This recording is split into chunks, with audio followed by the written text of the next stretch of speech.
नमस्कार दोस्तों, आपका स्वागत है आपके अपने YouTube channel Vidhi judicial academy में। मेरा नाम है Vijendra Verma and I am the director founder of the Vidhi judicial academy.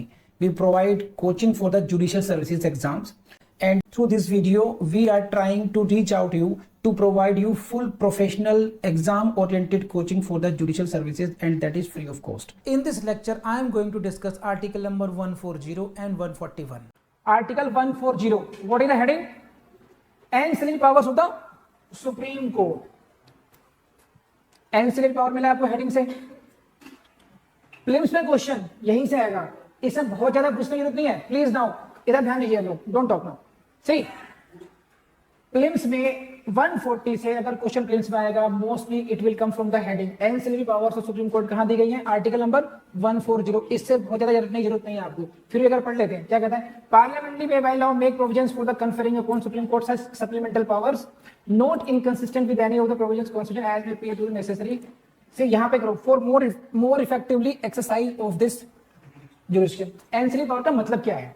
आपको मिल रहा है ब्रैकेट में कि सुप्रीम कोर्ट का जो जुरिस्डिक्शन है, सुप्रीम कोर्ट का जुरिस्डिक्शन कौन सा हुआ? ओरिजिनल जुरिस्डिक्शन हुआ। Appeal in civil cases, appeal in criminal cases, appeal in constitutional matters, उनको एक्सरसाइज करने के लिए जो अदर्स पावर चाहिए उनको effectively, for more effectively to exercise the jurisdiction of the supreme court. Supreme court का जो क्षेत्राधिकार है, जो जुरिस्डिक्शन है, उसको प्रॉपरली तरीके से इंप्लीमेंट करने के लिए जो अन्य शक्तियां चाहिए उनको हम क्या बोल रहे हैं यहाँ पर? Ancillary powers. हिंदी में बोलेंगे? कोई हिंदी में है किसी के पास? नहीं है? चलिए, तो उन पावर्स का यहां पर सिर्फ प्रीलिम्स में आपको, मेंस में कभी नहीं आएगा क्वेश्चन। प्रीलिम्स में कहां पर क्या पूछेगा? हेडिंग एंसिलरी पावर होगा सुप्रीम कोर्ट। मीनिंग समझिए एंसिलरी पावर का, समझे अभी? बहुत देखो, बहुत डिटेल में पढ़ने की जरूरत नहीं है इसको, डिटेल में पढ़ने की जरूरत है अगले आर्टिकल को। You see this 141, most of the time यहां से आपको क्वेश्चंस मिलने ही मिलने हैं प्रीलिम्स में। Please write prelims. हेडिंग से क्वेश्चन आएगा, law declared by Supreme Court to be binding on all courts. लिखिए क्वेश्चन लिखना प्रीलिम्स का, please write down question for prelims. लिखिए, according to article 141 of the constitution, लिखिए according to article 141 of the constitution, law declared by the supreme Court, law declared by the Supreme Court shall be binding, option A, on all courts except Supreme Court. हो गया? Option B, all courts including Supreme Court. Number C, option C, A और B. Option D, none of the above. Answer is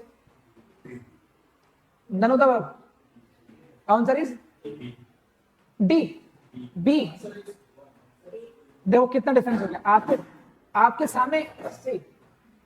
सामने एक article लिखा हुआ है, The law declared by the Supreme Court shall be binding on all courts within the territory of India. मैंने जो question लिखवाया आपको, ये क्वेश्चन प्रीलिम्स में कई बार आया हुआ है। You know it or not? You don't know this. And answer is the law declared by Supreme Court is not binding upon the Supreme Court. Please go for the case laws. See this. ये question है, is Supreme Court bound by its own decision? Answer is no. Supreme Court is not bound by its own decisions, and may in proper cases reverses. Golaknath को change कर दिया गया था। Golaknath case में शंकरी प्रसाद, Sajjan Singh cases को overrule किया गया था। सुप्रीम कोर्ट अपने डिसीजन चेंज कर दिया बार बार। इसका मतलब क्या हुआ? सुप्रीम कोर्ट अपने डिसीजन से बाउंड नहीं है। रेलिवेंट केस कौन सा हुआ? Bengal immunity company versus state of Bihar. Please, ये किस केस में कहा गया था? ये सेकंड क्वेश्चन है। पहला क्वेश्चन प्रीलिम्स से कहां से आया?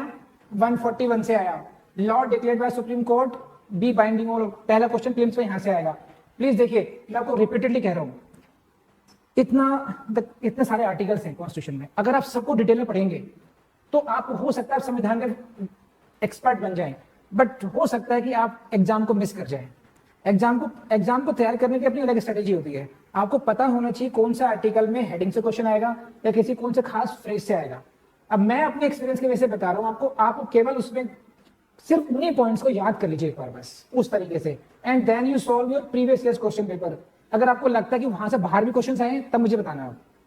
इतना कर लीजिए, आप एग्जाम क्वालिफाई कर जाएंगे 101%। सिर्फ तो 141 में पहला क्वेश्चन क्या बताया मैंने, हेडिंग से। सेकंड क्वेश्चन आएगा लैंग्वेज से कि law declared by Supreme court shall be binding कौन कौन से कोर्ट्स पे होगा। थर्ड क्वेश्चन कहां से आएगा कि ये बात कौन से केस में कही गई थी, supreme court is not bound by its own decision and main proper cases reverse it's. ये केस कौन सा है, बंगाल इम्यूनिटी कंपनी वाला। कर लेंगे आप ये, बड़े आगे सही। लेकिन एक खास बात और कही है इसमें, गाइडलाइंस दी गई थी इसमें कि अगर सुप्रीम कोर्ट अपने ही डिसीजन को ओवर रूल करते हैं, है ना, supreme court laid down the guidelines for over ruling it's earlier decisions. Supreme court laid down the guidelines. क्या गाइडलाइन है कि अगर सुप्रीम कोर्ट, देखो highest court of the country, अगर वो अपने डिसीजंस को यूं ही बदलेंगे तो कहीं ना कहीं एक विश्वास की जो भावना होती है सुप्रीम कोर्ट के प्रति वो चेंज हो जाएगी। वो नहीं यार कभी कुछ कहते हैं कभी कुछ कहते हैं। तो उन्होंने कहा कि should not lightly decent from its previous decisions, कि अगर सुप्रीम कोर्ट को ऐसा लगता है कि प्रीवियस डिसीजन में कोई ऐसी कमी थी, प्लेनली एरनियस है, मतलब कि देखते ही लगता है कि पहला डिसीजन गलत था, तभी उनको अपने प्रीवियस डिसीजन को ओवररूल करना चाहिए। ऐसा नहीं होना चाहिए कि लाइटली उसको कभी भी चेंज कर दें लॉ को। क्यों कि जो law declare by Supreme Court है that is binding on all courts. आज बाइंडिंग कुछ और है, कल को फिर चेंज कर दिया, परसों फिर कुछ चेंज कर दिया, ऐसा नहीं होना चाहिए। तो सुप्रीम कोर्ट के पास पावर है। अब लॉ क्या बन के आया, it means what, supreme court can over rule its own decisions, एक बात, but it should not over rule its own decisions lightly. It should do only when the decision was plainly erroneous, then it will be. Got it. कर लेंगे। Case का नाम क्या है, Bengal immunity company versus state of Bihar. भूल जाएंगे, नहीं भूलेंगे, मैडम भूल जाएंगे। देखिए हम लोग तो बहुत अच्छे तरीके से करा रहे हैं आपको।